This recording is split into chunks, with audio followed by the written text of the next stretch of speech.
There's been some major flooding in Santa Catarina in the south of Brazil recently, and it rained more or less the whole day and night on the 16th, and nearly 1 month's rainfall fell in just 24 hours in some parts of Santa Catarina, in particular in some coastal areas in Santa Catarina. Two of the cities hit hardest were Florianopolis, so the capital of Santa Catarina, and also Balneario Camboriu, which is a bit north of Florianopolis.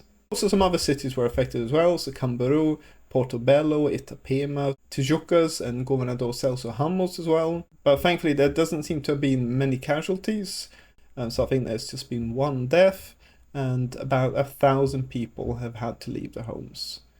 But saying that, the flooding still caused a lot of damage and destruction, and one of the key cities that was impacted was Balneario Camboriu. So all this heavy rain that fell flooded the city, so a large proportion of the streets in the city centre of Balneario Camboriu got totally flooded. Now Balneario Camboriu is a very rich city, but even with all this money, it still wasn't able to cope with this amount of rainfall, and a lot of the streets in the city centre got totally flooded. And because this rain fell really quickly, lots of people were surprised, so people got stranded in their cars, and people didn't have time to protect their stores and their homes. The water came so quickly.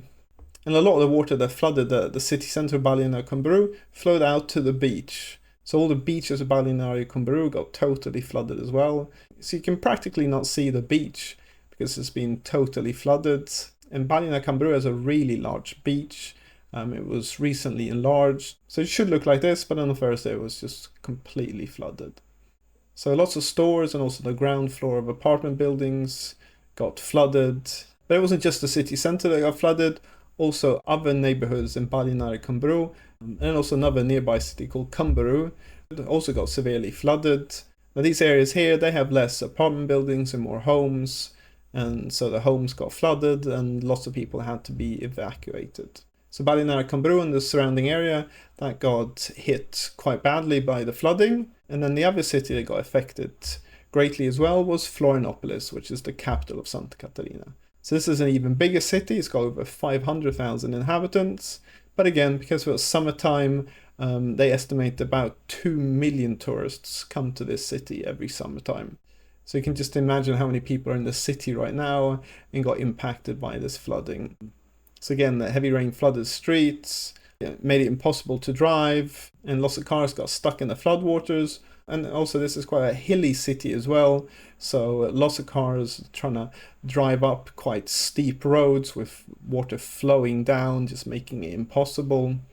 And also in the lower lying areas, the floodwaters rose quite high, again flooding stores, homes, and the lower parts of apartment buildings. So this area here, for example, this is near Floripa shopping mall, and this is on the west side of Florianopolis Island, and it's quite near a river called Rio Vagic, and you can see this area got very badly flooded. And this here is Mercado Público, so this is an old building in the center of Florianopolis, and you can see this got very badly flooded as well. And this here is an underground parking in a supermarket called Angelone in Florianopolis. All the cars parked down here got totally flooded. And also with these floodwaters, a lot of animals as well got swept up in it. So this person here is filming the garden in the front of their building. You can see here the floodwaters have swept in a crocodile into his front garden. And also a lot of this rainfall as well caused some landslides as well. So a couple of houses were destroyed from landslides, and also some roads and cars as well were destroyed by some landslides. So it's not just the floodwaters. When it rains heavily like this, you also have to be very careful with landslides. And also some smaller cities as well got very badly impacted. So this is Itapema. So this is kind of a mini Balneario Camboriu. So again, it's got lots of expensive apartment buildings. There's lots of new apartment buildings being constructed. And this city has a river running through it. And so this flooded part of the city as well. You can see a guy here using a stand-up paddle to get through the flood waters. And again, a lot of the flood waters flowed out onto the beach. Another city was Tijucas. Now Tijucas doesn't really have that many big apartment buildings. So there's more homes being flooded here. Again, it's got a river running through it, which flooded and then flooded lots of homes and people had to be evacuated. And then the roads as well got affected a lot, not just by flooding, but also lots of cracks and craters appeared as well. It says here's a big motorway in Santa Catarina near Florianopolis.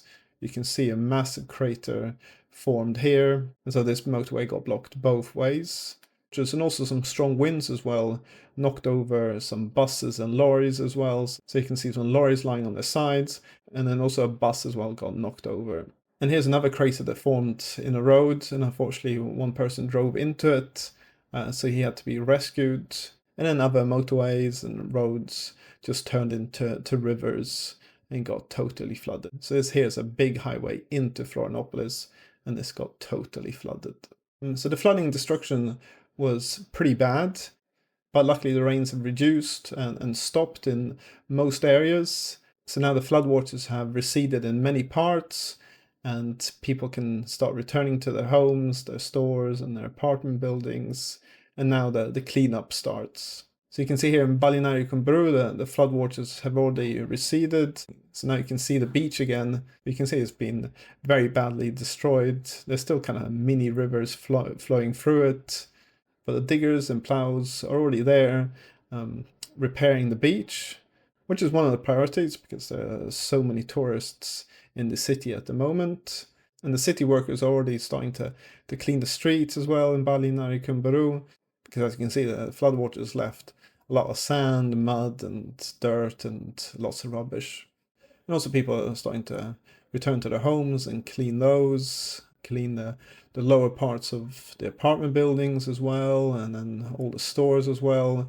Obviously lots of damage there as well, furniture and goods and products having to be thrown out, damage from all the floodwaters as well. So the financial impact will be quite big, even though the floodwaters receded, the next day. And then they're starting to repair as well the highways, the motorways, and the roads that were damaged as well. So one of the big motorways that I mentioned earlier that was damaged, so they've already got diggers there starting to repair the damage there, because it's pretty vital that this motorway opens up quickly, because if it doesn't, it's going to have a big financial impact, because goods can't be transported, and they've got lots of tourists as well driving around in this area. So I think the government realizes that this needs to be fixed quickly. So I just wanted to give you an update on the flooding that's happening in Santa Catarina. And the flooding started really quickly, but also thankfully it's receded very quickly as well.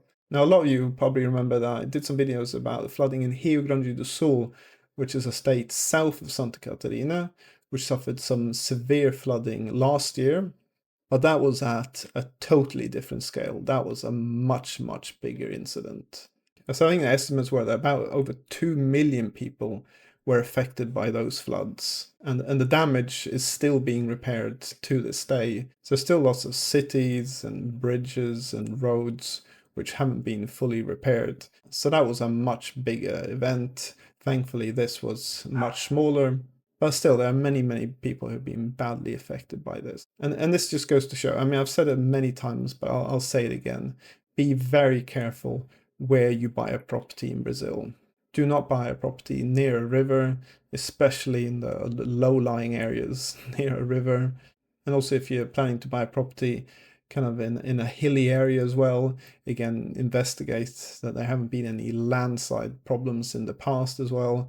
Because when it rains heavily, sometimes you just get these awful landslides which destroy homes and roads in the area. And if you want to buy a home or an apartment near the coast, which have a higher chance of being flooded, there are some good websites that show you which areas are more likely to be affected by flooding and rising sea levels. And I'll leave a link to a few of those in the description below. So if you like this video, please leave a like, subscribe. If you've got any questions or anything, leave in the commentary below. So thanks for watching. Until next time.